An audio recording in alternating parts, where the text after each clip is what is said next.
Bonjour, pour cette première vidéo du thème 1, Constitution et transformation de la matière, on va s'intéresser à la méthode qu'utilisent les chimistes pour compter l'infiniment petit.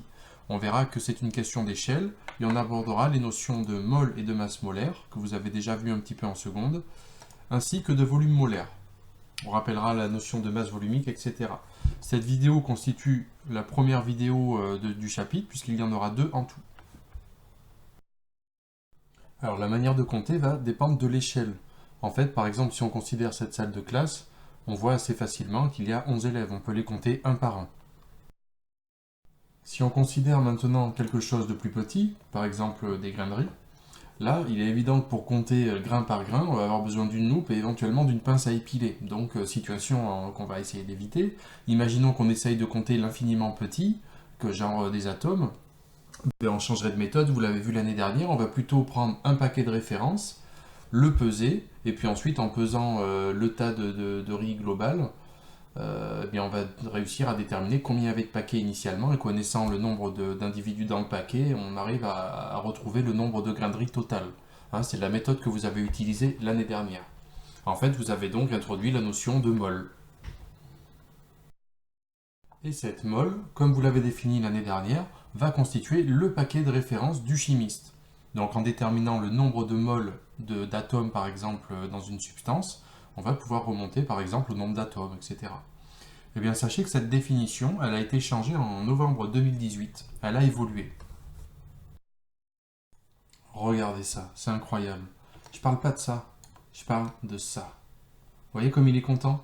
Il est content pourquoi? Parce qu'avec ses collègues, ils ont réussi à fabriquer une sphère qui fait parfaitement 1 kg. Et cette sphère, elle est en silicium. Alors là, vous allez me dire, mais c'est quoi le rapport avec la mole? Alors je t'explique. Jusqu'à présent, la mole était définie à partir du nombre d'atomes contenus dans 12 grammes de carbone. Eh bien ça, c'est fini. Maintenant, ils sont arrivés à avoir une telle précision que cette sphère de silicium pèse exactement 1 kg. Beaucoup plus précis que les 12 grammes qu'on avait pour la définition de la mole, pour le carbone. Et donc, le nombre d'atomes contenus dans cette sphère parfaite va nous servir de référence pour la mole. Donc, fini le carbone, bonjour le silicium. Vous pouvez maintenant noter la définition suivante, hein, une mole, donc de symbole mol, MOL, sans le E, c'est comme ça qu'on notera l'unité, représente un paquet qui contient 6,02 10 puissance 23 entités. Ces entités pourront être des atomes, des ions, des molécules, des élèves, des portes, enfin ce que vous voulez. En tout cas, c'est le nombre d'entités dans le paquet. Ce nombre, il porte un nom, c'est le nombre d'Avogadro.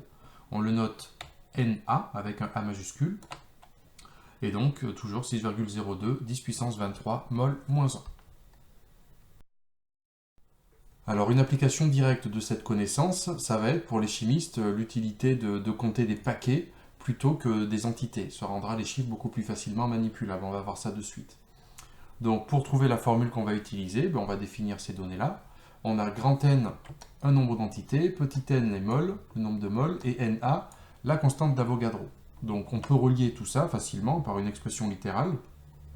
Le nombre de moles, c'est tout simplement le nombre total d'entités qu'il y a divisé par le nombre d'entités dans une mole. C'est un simple produit en croix.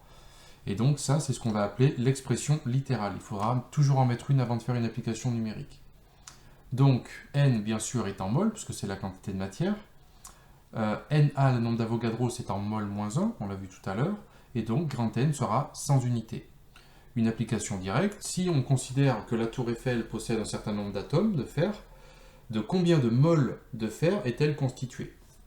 Donc pour le faire, j'ai établi l'expression littérale juste avant. Je vais donc pouvoir passer à l'application numérique pour calculer la quantité de matière du fer. Et donc, on obtient 2,13 10 puissance 86 mol. Donc regardez bien que ce chiffre est beaucoup plus sympathique à manipuler que celui-là. Donc voilà un exemple d'intérêt d'utiliser la mole plutôt que le nombre d'atomes. Les chimistes ont souvent besoin de faire beaucoup de calculs, donc voilà, moins on a de chiffres à taper, plus on est rapide. Alors on peut aussi faire l'inverse, effectivement, c'est-à-dire retrouver un nombre de molécules ou d'atomes ou d'ions en fonction du nombre de moles qu'on a au départ. Donc par exemple, 2 moles de saccharose contiennent 1,20 10 puissance 14 molécules de saccharose. Vous devez être capable aussi de faire le travail dans ce sens-là. Donc l'explication est simple. On a une expression littérale de base qu'on va devoir modifier pour trouver, bien sûr, le grand N, puisque c'est le nombre de molécules qu'on cherche. Donc je vais modifier mon expression littérale de manière à isoler grand N. On obtient donc ceci, et c'est cette expression qu'on appellera expression littérale, parce que c'est elle qui va me permettre de calculer ce que je cherche. Une fois que j'ai défini l'expression littérale, je peux me pratiquer l'application numérique, donc tout simplement la multiplication, et obtenir donc le résultat avec le bon nombre de chiffres significatifs. Alors, une situation à laquelle vous allez être rapidement confronté cette année, c'est trouver le nombre de moles, par exemple, d'un composé pur dans cette coupelle. C'est une poudre très très fine, par exemple du glucose. Vous connaissez pour l'instant cette formule. Pour connaître le nombre de moles, il faudrait connaître le nombre total d'entités pour pouvoir le diviser par Na. Le problème, c'est que pour trouver le nombre total d'entités, on ne peut même pas trouver un paquet de références, puisque utiliser une loupe et une pince à épiler est complètement inenvisageable, c'est beaucoup trop fin. Il va donc falloir introduire une nouvelle grandeur.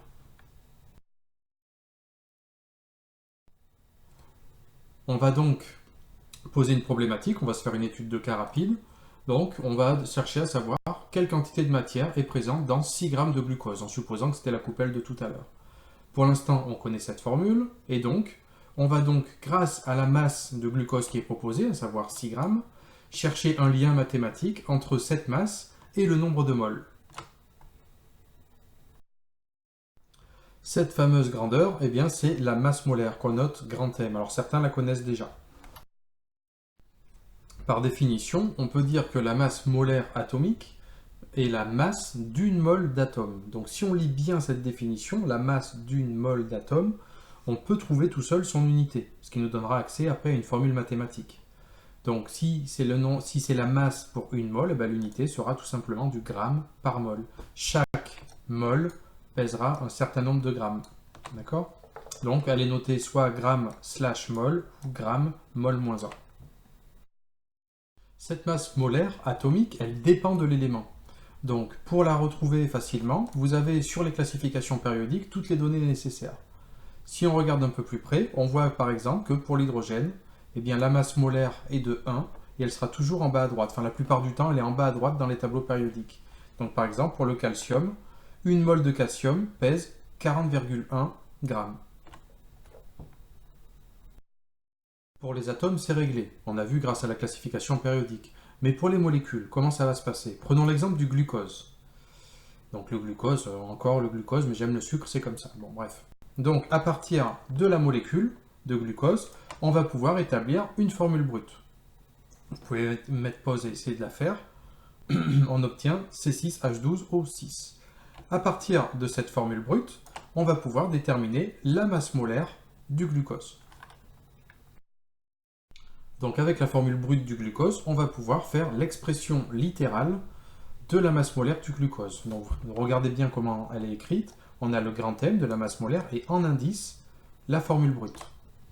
Donc c'est pratique parce que comme ça, je sais que je vais avoir pour une molécule de glucose, j'ai 6 carbones, 12 hydrogènes et 6 oxygènes.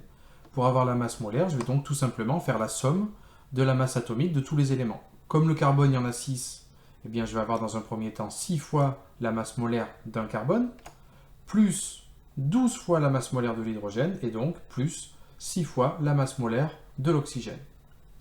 J'ai donc ici l'expression littérale qui me permet de faire mon calcul. Je vais donc pouvoir procéder à l'application numérique. Et donc voilà, le calcul me donnerait 180,0 g par mol. Maintenant qu'on a compris toutes ces définitions, on va pouvoir voir le lien mathématique qu'il y a entre cette masse molaire grand M et la quantité de matière petit n. Pour trouver ce lien mathématique, il va nous suffire de décomposer l'unité de la masse molaire. On a vu tout à l'heure qu'elle était en grammes par mol. On peut donc définir mathématiquement que la masse molaire, grand M, eh bien, ce sont des grammes sur des moles. Et une fois qu'on a compris ça, c'est assez facile, hein.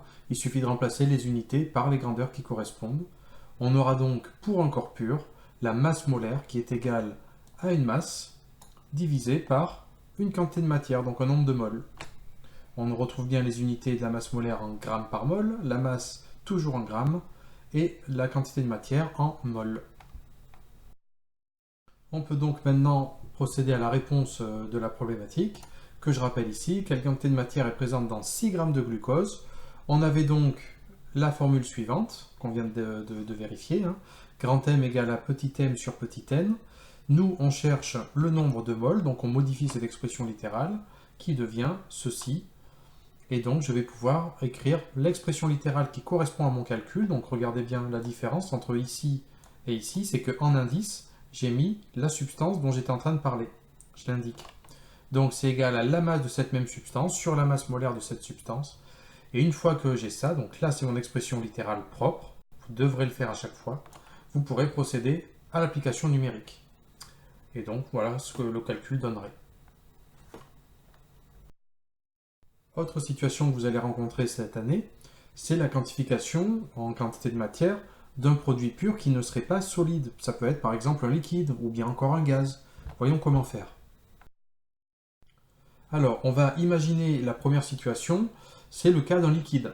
Donc, dans le cas d'un liquide, on va utiliser déjà ce qu'on connaît, la relation qu'on a établie précédemment, et on va utiliser un rappel de seconde. On va pouvoir utiliser la masse volumique. Alors, on la note ρI, parfois ça sera μI, etc.